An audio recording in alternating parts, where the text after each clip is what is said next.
विकासनामा लाईव्हमध्ये आपले स्वागत आहे। आपण आज कोल्हापूर जवळील भटवाडी या वनराज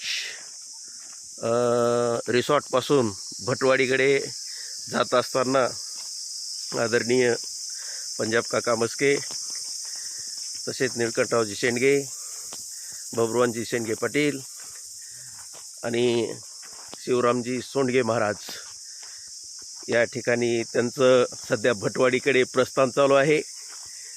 पाहू शकताय, खूप म्हणजे या ठिकाणी अरण्य आहे आणि या अरण्यातून जात असताना खूप म्हणजे छान पैकी या वनाचा आनंद घेत असताना दिसत आहेत।